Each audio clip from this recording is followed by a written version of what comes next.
Thank you అండి అందరికీ. నాకన్నా ఈ స్టేజ్ హైట్గా ఉంది. Thank you so much. నాకు చెన్నై అంటే చాలా ఇష్టం అండి. ఎందుకంటే నా ఫేవరెట్ పీపుల్ అందరూ ఇక్కడ ఉంటారు.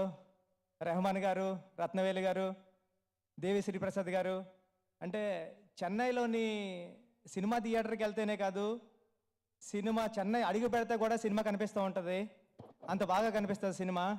సినిమా మనుషులు అంటే ఇష్టం ఇక్కడ, సినిమా అంటే ఇష్టం ఇక్కడ. మా సీనియర్స్ చెప్పేవారు, మేము చెన్నైలో ఉన్నప్పుడు అలాగాని, చెన్నైలో ఉన్నప్పుడు ఇలాగా, చెన్నైలో ఉన్నప్పుడు అదేం చెప్తూ ఉంటే నాకు అనిపించేది. అంటే చెన్నైలో నేను వచ్చే టైంకి ఇండస్ట్రీ హైదరాబాద్ వచ్చేసింది. ఆ చెన్నై వైపు నాకు తెలుస్తలేదని. నాకు ఉప్పిన టైంలో వర్క్ చేసినప్పుడు దేవి శ్రీప్రసాద్ గారితో కానీ, ఇప్పుడు రెహమాన్ గారితో వర్క్ చేసినప్పుడు కానీ, నేను ఎక్కడికి వెళ్తున్నారంటే ఇంట్లో కూడా చెన్నై వెళ్తున్నానని చెప్పినప్పుడు ఏదో సొంత ఊరు వెళ్తున్నట్టు చెప్పినట్టు ఫీలింగ్ వస్తుంటుంది నాకు. నా ఫేవరెట్ పర్సన్ విజయ్ సేతుపతి గారు కూడా ఇక్కడ ఉన్నారు. నా ఫస్ట్ ఫిల్మ్ చేశారు విజయ్ సేతుపతి గారు.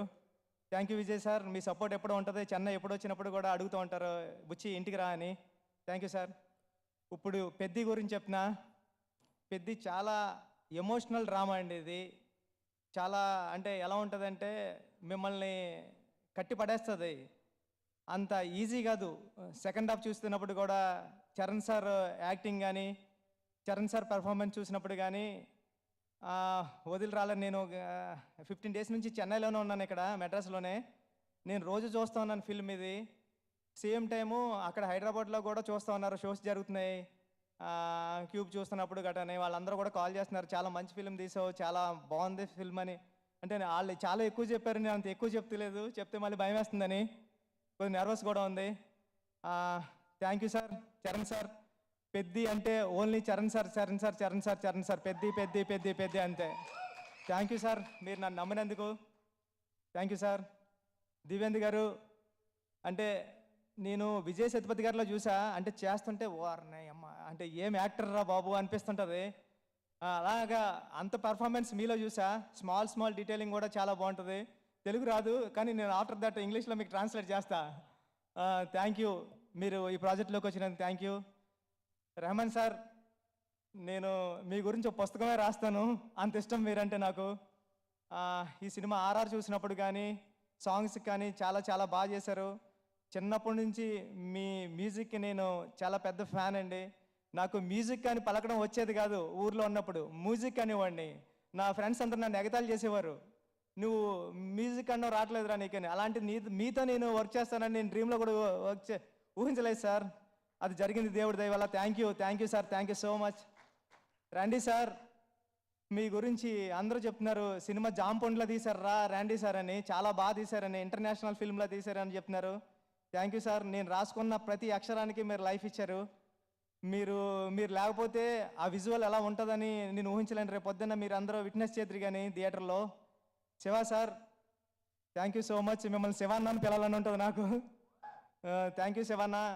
మీరు అంటే గురువుగా ఒక గురువు ఎలా ఉండాలో ఈ సినిమాలో ఉంటుంది. నేను మా సుక్కు సార్ గురువుని చూసి రాసుకున్నాను, ఒక గురు శిష్యుల సంబంధం ఎలా ఉండరు ఈ సినిమాకని. Thank you so much sir. Janhvi, చాలా అంటే జాన్వీ కపూర్ ఈ సినిమాలోకి రావడం అన్నది చాలా సూపర్. అంటే ఆ సినిమాకి కలర్ ఆమె. మేమందరం మాసీగా ఉంటే ఆ సినిమాకి ఒక కమర్షియల్ కలర్ టోన్ తీసుకొచ్చారు Janhvi madam. Thank you so much. Satish గారు, కిలార్ సతీష్ గారు, మమ్మల్ని అందరినీ నమ్మి ఈ ప్రాజెక్టు మా చేతుల్లో ఇచ్చినందుకు మీ రుణం ఎప్పటికీ మర్చిపోలేం. Thank you sir. Ram sir, thank you so much.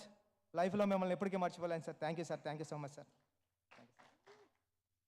Sir just one question sir. தெலுங்குல மாட்டலாண்டி எங்களுக்கு புரியல, இருந்தாலும் ஓரளவுக்கு நான் வந்து சமாளிச்சு புரிஞ்சுப்பேன்.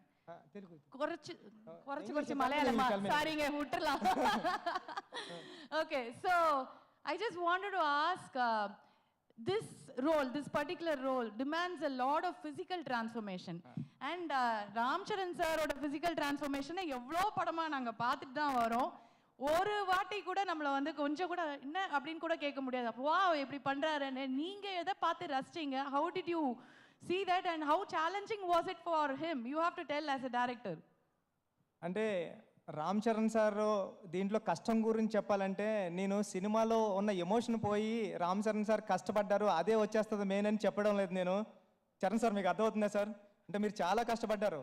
కానీ నేను ఆ కష్టం చెబితే సినిమాలో ఉన్న కోర్ ఎమోషన్ ముందు వచ్చేసి అది వచ్చి మీకు కష్టం కనబడుతుంది. మీకు కష్టం మామూలు కష్టం కాదు. అంటే నేను చూస్తూ ఉన్నాను కదా సార్ అండి మిమ్మల్ని, అంటే అంత ఈజీ కాదు సార్. ఈ సినిమా పెర్ఫామ్ చేయడం ఈజీ కాదు, బాడీ ట్రాన్స్ఫర్మేషన్ ఈజీ కాదు. అంత కష్టపడ్డారు. అదంతా నేను విజయవాడ ఫంక్షన్లో చెప్తానని దాచుకున్నా. ఇక్కడ ఆ, నా ఒప్పిన ఎలా ఆదరించారో అలాగే ఈ సెకండ్ ఫిల్మ్ కూడా అలా ఆదరిస్తారని చాలా గట్టిగా కోరుకుంటున్నా. చాలా మనస్ఫూర్తిగా, అంటే ఒక నేషనల్ అవార్డు వచ్చిన తర్వాత ఒక డైరెక్టర్కి ఎంత ఒళ్ళు దగ్గర పెట్టుకుని సినిమా చేయాలో అలాగే చేశాను, ఒక మంచి కథ చెప్పాలని. అది sir. Thank you so much. Thank you sir. Thank you so much. Love you sir. Thank you sir. ரொம்ப நன்றி, ரொம்ப நன்றி. நானும் ஏதாவது தேத்தி தெலுங்குல 4 வார்த்தை பேசலான்னா தன்யவாதுன்றாங்க தேங்க்யூக்கு. அது ஹிந்தி இல்லை. ஓகே